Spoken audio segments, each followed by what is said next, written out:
Glória a Deus. Você que pode, abra sua Bíblia no livro de 2 Reis.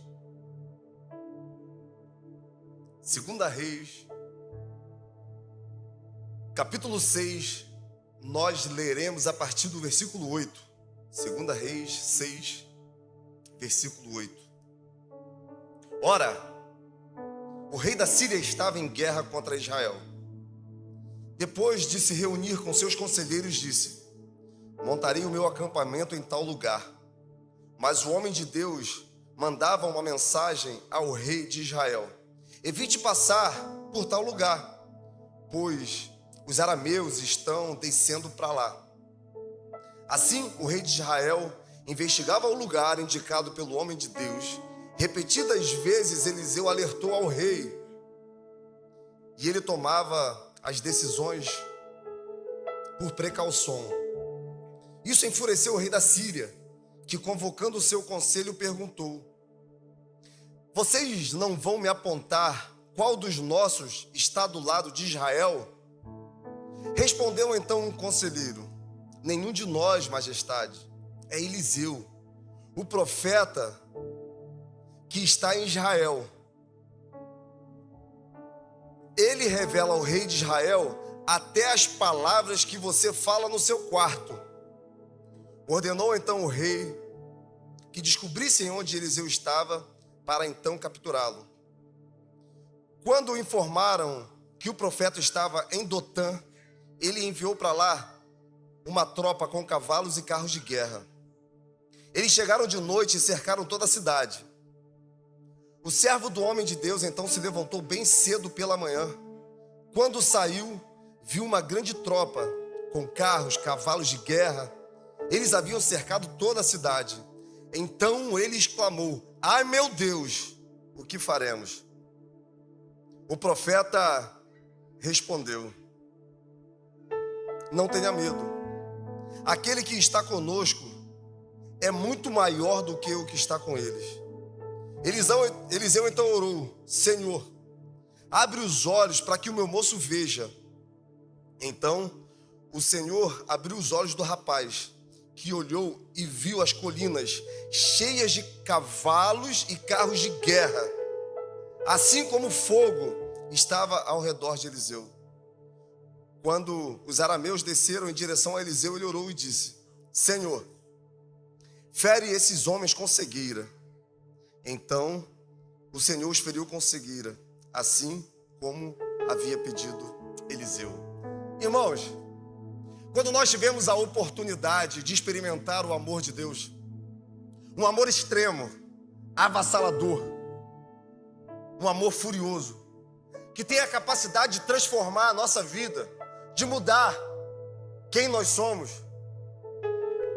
João 3,16 vai dizer que Deus amou o mundo de tal maneira que entregou o seu único filho para todo aquele que nele crê não pereça, mas tenha a vida eterna. Quando nós desfrutamos desse amor, nós recebemos também a paternidade de Deus.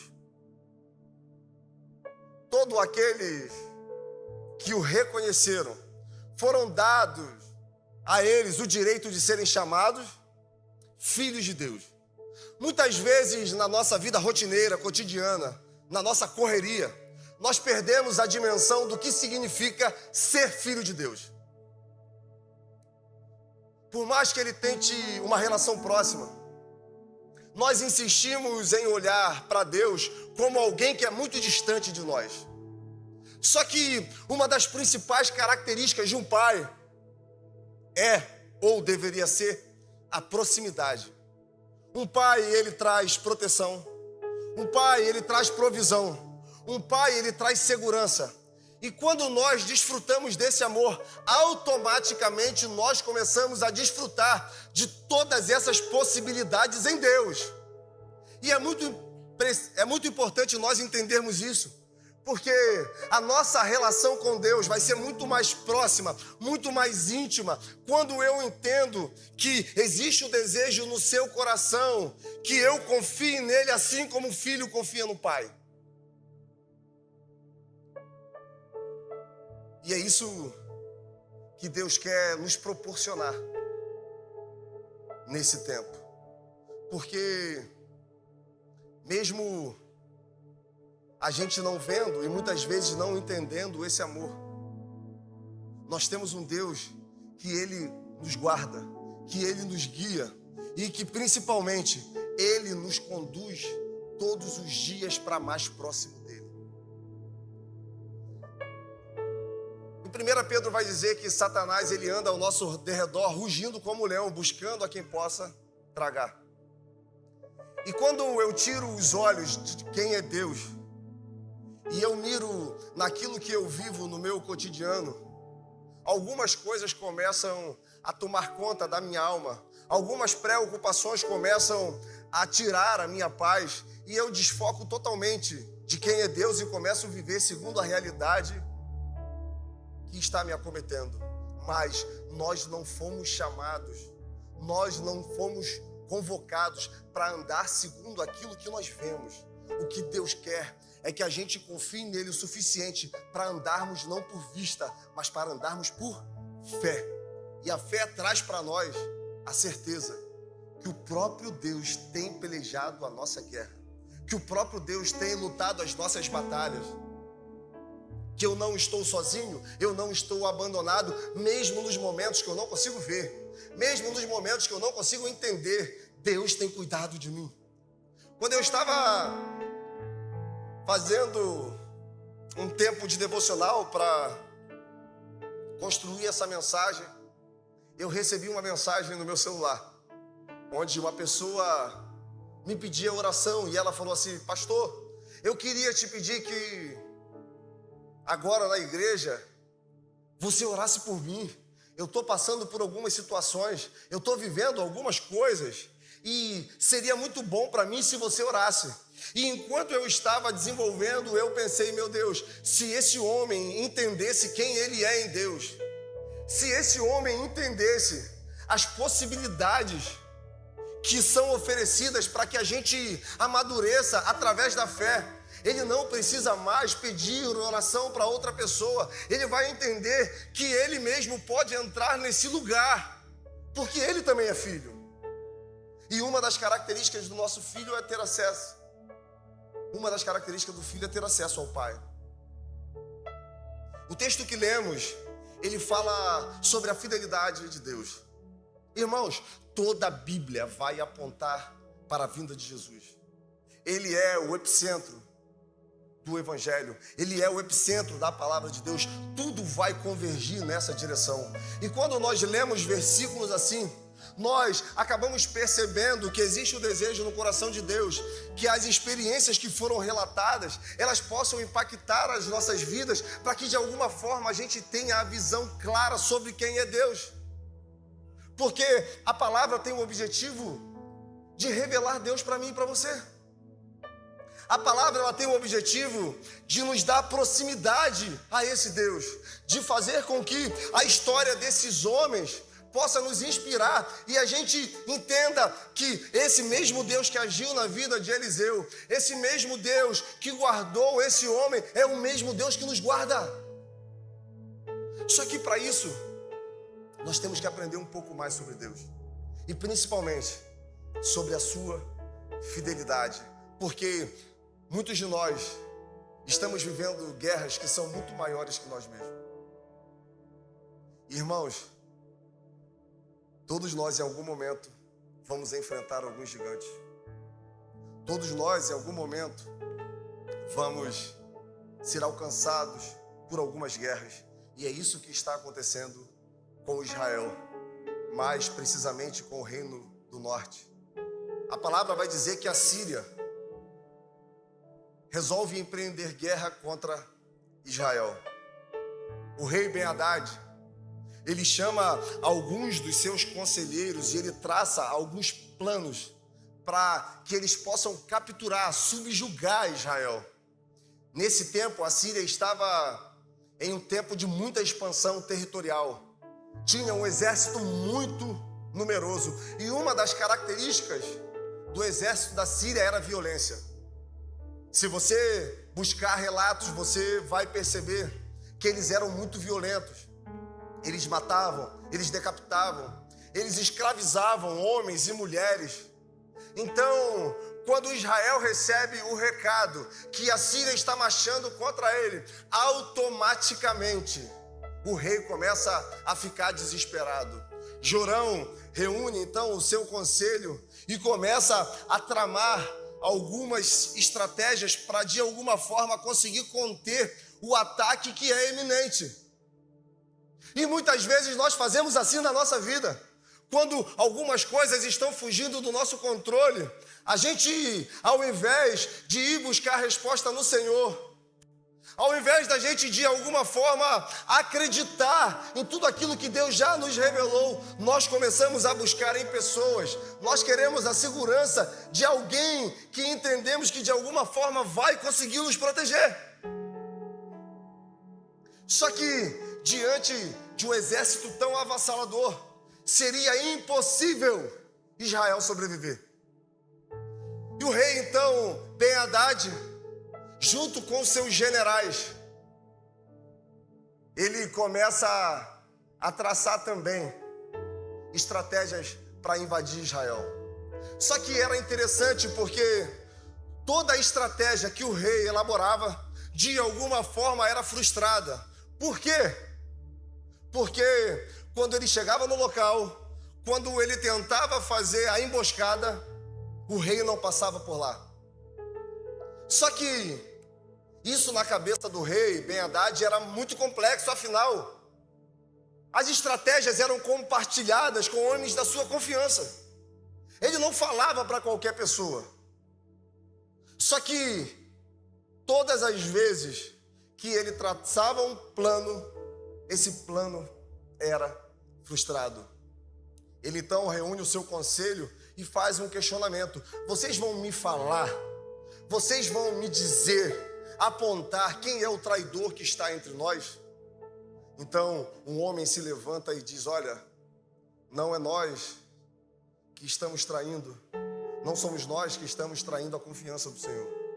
Lá em Israel existe um homem chamado Eliseu, que o Senhor, perceba, que o Senhor revela tudo que nós tramamos, inclusive aquilo que o Senhor fala no seu quarto, aquilo que o rei pensa, também é revelado a Eliseu. Furioso, Ben-Hadad manda então capturar Eliseu. E, irmãos, aqui tem algo que eu acho muito interessante, porque em tempos de guerra, em tempos de luta, normalmente nós queremos ficar em um lugar seguro, atrás de fortificações. Só que o profeta Eliseu, ele não estava na cidade de Samaria, ele não estava em um lugar seguro, ele estava no meio das colinas, em Dotã. Um lugar que é exposto, um lugar que seria facilmente encontrado, um lugar que deixava ele vulnerável, um lugar muito acessível para os inimigos. Só que Eliseu sabia em quem ele cria. Eliseu já tinha vivido diversas experiências com o Senhor. Irmãos, muitas vezes nós desprezamos aquilo que nós vivemos com Deus. Nós olhamos para o que estamos vivendo no momento e esquecemos tudo aquilo que Deus já fez na nossa história. Mas os que confiam no Senhor são como os montes de Sião, que não se abalam, mas permanecem para sempre. Então, a palavra vai dizer que em um determinado dia o seu moço acorda bem cedo. E quando ele vai para os seus afazeres diários, ele percebe que está cercado por um grande exército. E ele fica totalmente apavorado. Porque numa lógica humana seria impossível eles sobreviverem. Seria impossível eles permanecerem livres. Afinal, era só Eliseu e ele. Então ele corre e fala com o profeta: olha, nós estamos cercados. E aí o profeta fala algo que é muito interessante, quando ele diz: não temas, maior é o que está conosco do que o que está com eles. Irmãos, a palavra não temas aparece cerca de 365 vezes na Bíblia. Nós sabemos que a forma mais fácil de aprendizagem é por repetição. Então nós acabamos percebendo que existia o desejo no coração de Deus de massificar essa ideia, esse conceito dentro de nós. E todas as vezes que a palavra não temas aparece, ela logo vem com um conceito muito claro para que esse medo não tome conta da gente. Não é uma palavra seca, não é uma palavra vazia, não é no meio de uma frase não tenha medo. Para Israel, o Senhor disse: não temas o seu inimigo, porque eu vou com vocês. Para Josué, o Senhor disse: olha, seja forte e corajoso, não temas, porque tu estás comigo. Para Isaías, ele disse: não temas, pois eu estou com você.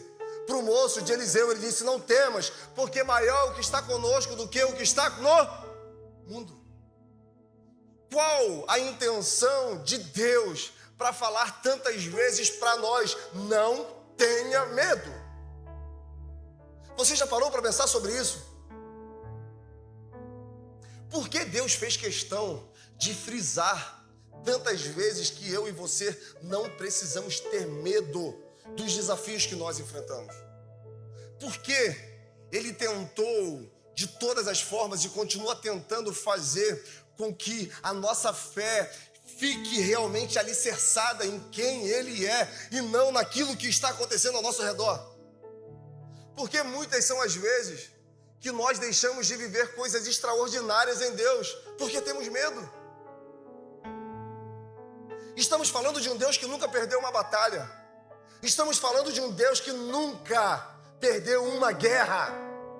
Eu lembro que nós, no nosso passeio, no ano passado, nós tivemos a oportunidade de visitar o Egito e fomos lá no Palácio das Múmias. E ali estavam diversas múmias, os deuses de Faraó, os deuses do Egito, Faraó, Ramsés, o irmão de Moisés. E enquanto o guia falava da glória passada do Egito, eu só imaginava: meu Deus, olha onde esse homem veio parar. Um homem que de alguma forma tentou impedir aquilo que Deus queria fazer com o seu povo. Um homem que tentou interferir nos projetos de Deus. Olha onde ele está hoje. Quando nós pegamos ao longo de toda a história, nós percebemos que Deus interferiu diretamente na vida de pessoas. Se você olhar para a sua vida, Deus interferiu diretamente na sua existência muitas vezes. Nós estamos falando de um Deus que não pode ser frustrado nenhum dos seus planos. Só que muitas vezes nós temos dificuldade de confiar nesse Deus, principalmente quando nós não temos o controle das coisas. Quando vem uma enfermidade, quando vem uma crise financeira, quando vem o cansaço, a frustração, nós insistimos em empreender fuga e saímos desse lugar de segurança e saímos desse lugar onde tantas coisas incríveis vão acontecer na nossa vida, porque nós perdemos a noção de que em momentos difíceis Deus está do nosso lado. E quando o medo toma conta, nós paramos de contemplar quem Ele é e diminuímos quem nós somos a aquilo que acreditamos ser. Eu gosto muito da experiência dos 12 espias na Terra Prometida. E quando a gente pega lá em Deuteronômio, no capítulo 1, nós vamos perceber que a ideia de enviar espias para a terra não foi uma ideia de Deus. Deus permitiu. Foi uma ideia do povo. O povo já estava ali, próximo à Terra Prometida, quando então um conselho se junta e vai até Moisés. E fala: olha, antes da gente ir, deixa a gente espiar a terra. Moisés tinha acabado de falar: olha, Deus mandou que a gente suba e conquiste. Mas o povo: não, antes da gente ir lá, deixa a gente espiar. O próprio Moisés diz: olha, eu achei que isso foi bom aos meus olhos, consultei ao Senhor e Ele liberou. E quando os espias vão lá, que eles voltam com o relatório, eles falam algo muito interessante. Eles primeiro confirmam tudo aquilo que Deus já tinha falado. Olha, a terra realmente é boa, as frutas são grandes, é uma terra verdadeiramente que mana leite e mel, mas é uma terra que tem muitos gigantes. Nós nunca vamos conseguir vencer esses homens. Sabe por quê? Para eles, nós somos como gafanhotos. Perceba que o medo conseguiu deturpar a identidade daqueles homens. Homens que viram 10 pragas assolar o Egito. Homens que viram o mar se abrindo. Homens que todos os dias experimentavam de uma coluna de fogo, de uma nuvem. E agora, quando estão próximo àquilo que Deus prometeu, quando estão chegando no lugar da promessa, eles resolvem olhar para quem eles são. Eles perdem a convicção. Eles perdem a dimensão de tudo aquilo que já foi feito e começam a olhar para o agora. É quando nós achamos que o problema que estamos vivendo é maior do que o nosso Deus. Quando a notícia chega e a gente fala, igual esse moço, ai meu Deus, o que eu vou fazer? Para onde eu vou? E agora? Mas Deus te trouxe aqui nessa noite para te dizer, não temas. Continue acreditando. Continue perseverando, porque nesse momento de impossibilidade, a nossa fé é aperfeiçoada e nós temos experiências incríveis com Deus que vão marcar a nossa trajetória e servir também de testemunho para pessoas que não tiveram ainda a revelação de quem é esse Jesus, e através do que Ele vai fazer em você, pessoas serão alcançadas por esse amor. Deus é intencional em tudo que Ele faz. Deus, Ele não faz nada de forma aleatória. Não é, se isso acontecer, eu faço isso. Deus, Ele já está no futuro. Esse dia eu estava lendo um artigo onde o autor falava que o presente, ele dura apenas 3 segundos. Depois de 3 segundos, é futuro ou passado. E nós usufruímos rapidamente desse tempo. Então, é muito rápido para a gente perder tempo acreditando que o que estamos vivendo agora vai ser maior do que o que Deus quer fazer nas nossas vidas. E eu fiz questão de começar essa mensagem trazendo a dimensão do tamanho do amor de Deus por nossas vidas. Porque quando eu entendo tudo aquilo que Ele já fez, fica muito claro que Ele pode fazer qualquer coisa para que a gente entenda o tamanho do seu poder e principalmente o amor que Ele tem por nossas vidas. E agora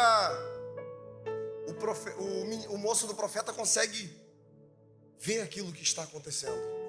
Ele não precisa temer, ele não precisa ter medo, porque ele está em um lugar de segurança, mesmo que ele esteja totalmente cercado por exército inimigos. E aí, Eliseu faz uma oração que eu acho muito interessante, onde ele diz que os seus olhos sejam abertos. Nesse momento, os olhos espirituais daquele homem estão sendo abertos. A palavra vai dizer que quando Satanás se rebela contra Deus, 1/3 dos anjos, eles são expulsos do paraíso junto com Satanás. Então a gente acaba percebendo que uma pequena parte do exército, exército celestial, ele foi expulso dos céus. E eu consigo conjecturar e entender que o grande general, aquele que é o Senhor das guerras, ele pode fazer qualquer coisa.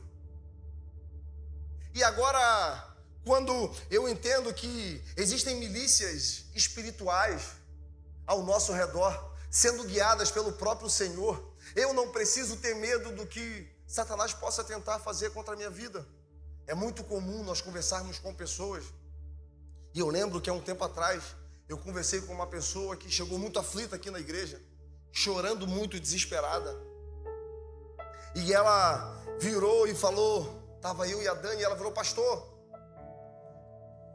eu montei um novo negócio. E chegando lá e onde eu trabalhava tinha uma mulher que era uma profeta, e ela sempre me abençoou muito, ela sempre fez orações, e eu sempre acreditei muito naquilo que ela carregava. Só que de repente essa mulher começou a falar algumas coisas muito estranhas para mim. Ela começou a me amaldiçoar, e agora eu estou começando um novo negócio, eu estou com muito medo, por tudo aquilo que ela está falando. O que eu faço? Eu falei: você está no Senhor? O motivo dela estar falando essas coisas é fruto de algum problema entre vocês duas, de relação, alguma coisa que foi falada? Ela: não, eu não sei o que está acontecendo. E eu perguntei: por que você está com medo então? Se você não está quebrando o princípio, se você está seguindo a verdade, vivendo na luz, será que são palavras de uma pessoa que você admirava, que realmente vai conseguir inviabilizar tudo que Deus tem para você? Será que tudo que você está vivendo em Deus, tantas portas que estão sendo abertas, agora vão ser jogadas de lado e você vai viver com medo porque você está se sentindo amaldiçoada? Olha o tamanho do nosso Deus. Irmãos, muitas vezes, por não termos proximidade, intimidade, relacionamento com Deus, nós temos medo de Satanás. Nós ficamos procurando, nós ficamos buscando um lugar de segurança, para que de alguma forma a gente não seja atingido, mas eu quero te dizer que esse lugar é no Senhor. Em Deus nós temos todas as garantias que nós precisamos para ter uma vida plena. Por quê? Maior é o que está conosco do que o que está no mundo. Nós temos um Deus que não toma o culpado por inocente. Nós temos um Deus que, quando Ele olha, Ele sabe aquilo que nós vamos fazer, e mesmo assim Ele resolve dizer que espera que a gente faça coisas diferentes, porque Ele deseja todos os dias que a gente caminhe para mais próximo dEle. E o profeta Eliseu sabia disso. Um homem que teve a capacidade de abandonar tudo por amor, por um chamado, que estava ali cuidando, arando a terra do seu pai, e o profeta Elias passou e lançou sobre ele a capa, e ele abandonou tudo. E quantas vezes nós abandonamos tudo para viver esse reino? Quantas vezes nós abrimos mão de tantas coisas para viver esse evangelho, mas quando alguns desafios vêm, nós jogamos tudo fora, nós deixamos de acreditar. Continue firme, continue acreditando. Sabe o que eu acho mais incrível da galeria dos heróis da fé, lá em Hebreus, no capítulo 11? Foi que, ao relatar a vida desses irmãos, o autor deixou muito claro as suas fraquezas, as suas debilidades, mas a gente acaba percebendo que essas fraquezas, essas lutas não foram suficientes para desviar esses homens do caminho que Deus tinha proposto para eles. Não deixe que nada desvie você do caminho, da rota que Deus tem para você. Não permita que a doença, não permita que as lutas, as guerras. Eu desejo do fundo do meu coração, e essa palavra ela falou muito comigo, que você saia daqui entendendo o tamanho do seu Deus.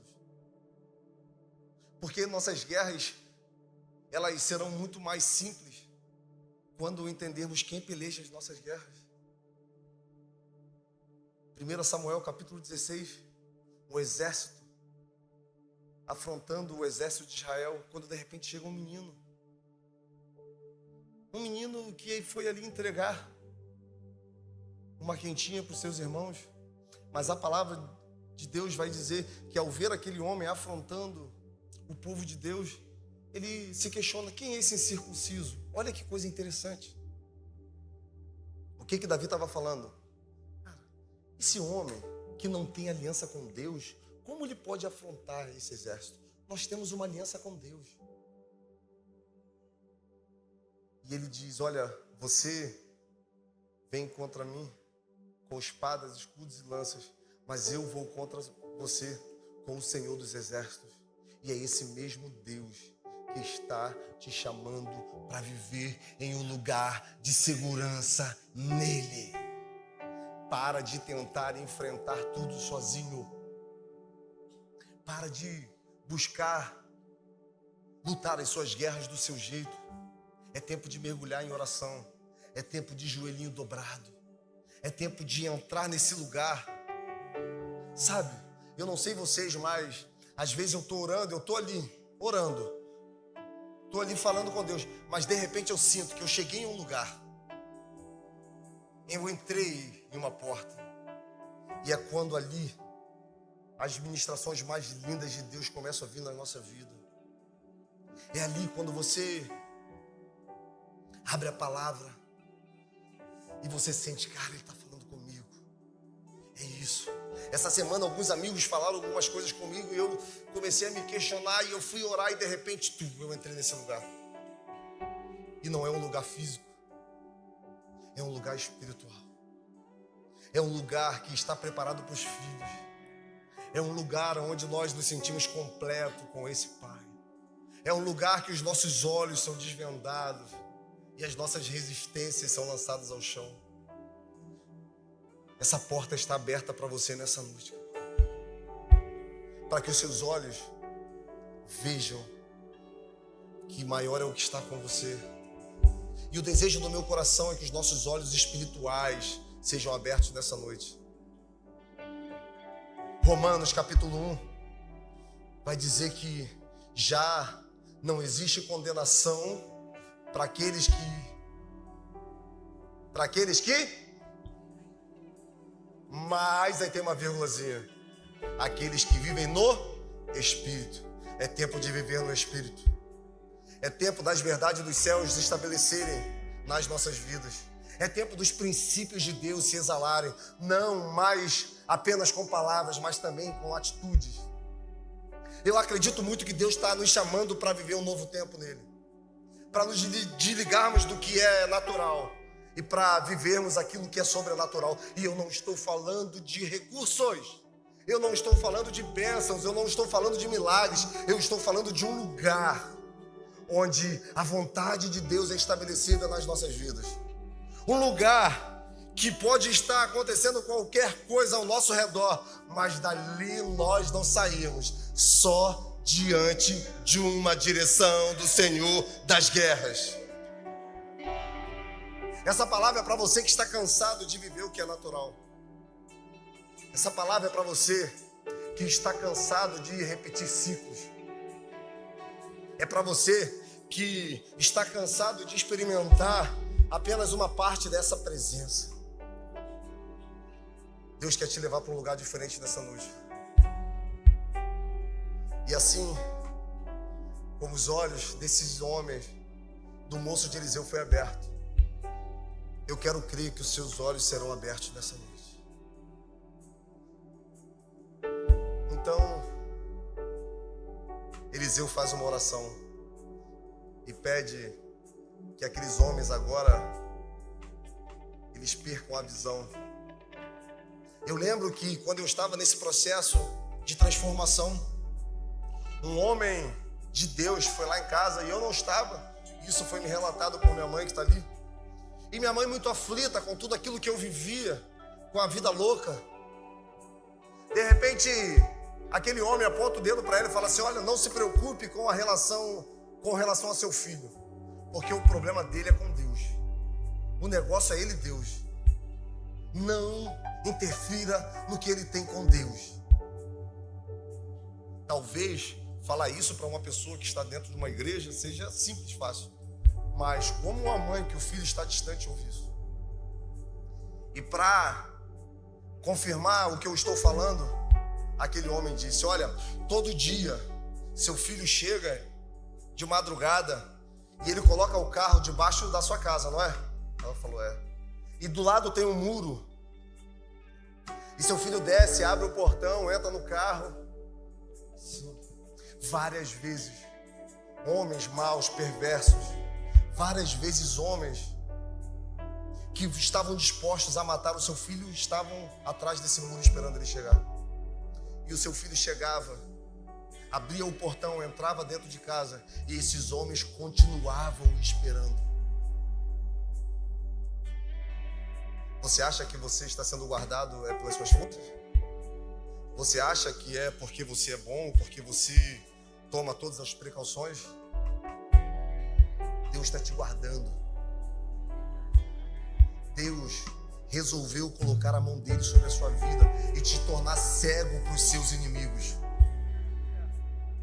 Agora, qual resposta nós vamos dar a isso? Porque não é sobre nós. Não é sobre mim. Não é sobre você. É sobre um reino que está em movimento na história e deseja que você hoje se comprometa com ele. Não apenas deixando as suas águas nos pés. Não apenas com águas nos arteiros, os lombos. Chega de viver o que é superficial, gente. Vamos mergulhar em Deus. Imagina quando todos nós estivermos submissos, todos nós estivermos realmente sem condições de ter o controle, lançados nesse oceano. O que vai começar a acontecer no nosso meio? O que vai começar a acontecer na sua vida? E eu queria te convidar a ficar de pé.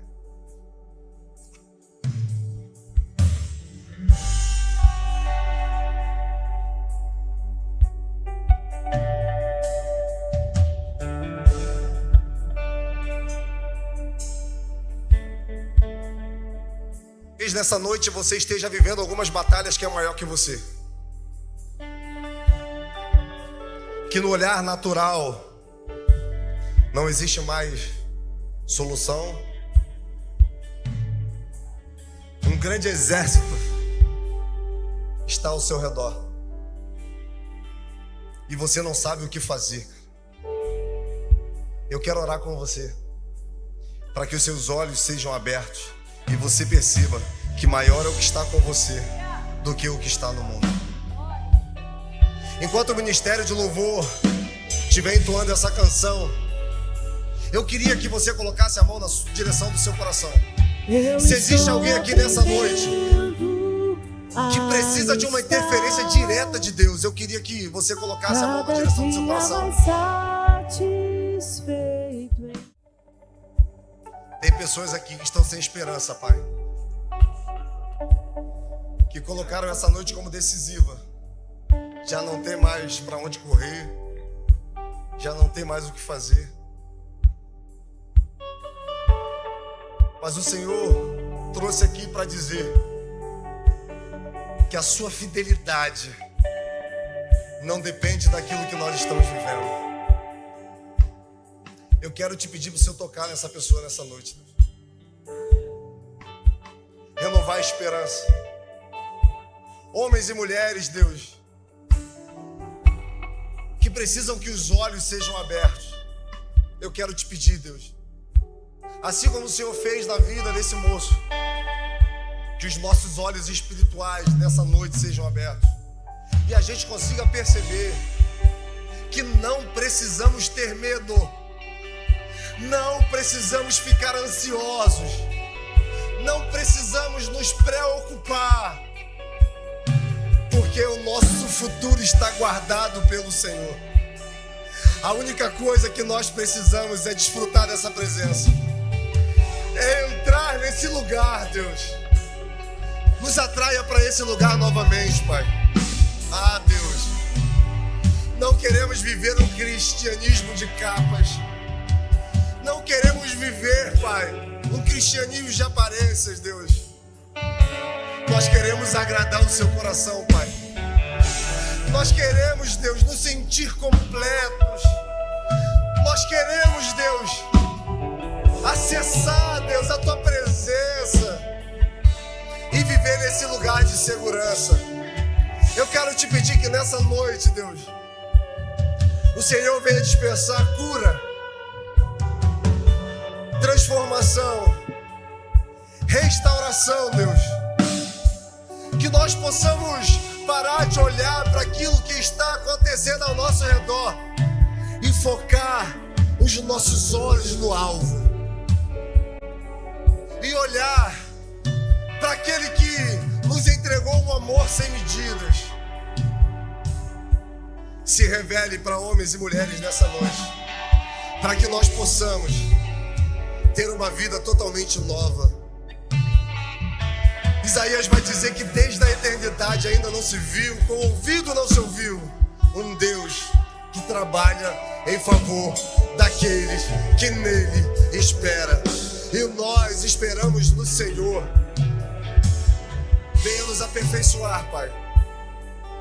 Venha aumentar dentro de nós essa medida de fé. Venha consolidar essa mensagem nos nossos corações, para quando o dia mau chegar, nós permanecermos firmes e inabaláveis, porque nós estamos fundamentados sobre a rocha, e é sobre a rocha eterna. Venha aguardar essa semana que se inicia, que nós possamos viver coisas extraordinárias no Senhor, que os nossos olhos sejam testemunhas de diversos milagres, intervenções dos céus, que a nossa boca tenha a capacidade de falar sobre aquilo que é eterno, que nas nossas palavras jorre vida, que onde nós colocarmos as nossas mãos, ali haja prosperidade dos céus, que ao pisarmos o nosso pé, a sua presença chegue nesse ambiente, que o amor de Deus e as doces consolações do Espírito Santo, que essa graça, que é melhor do que qualquer coisa que nós possamos experimentar, seja com aqueles que creem, não só hoje, mas para sempre. Vá em paz, meu irmão, e tenha a melhor semana da sua vida, porque Deus é por nós. Quem será contra nós? Você que pode, aplauda Jesus.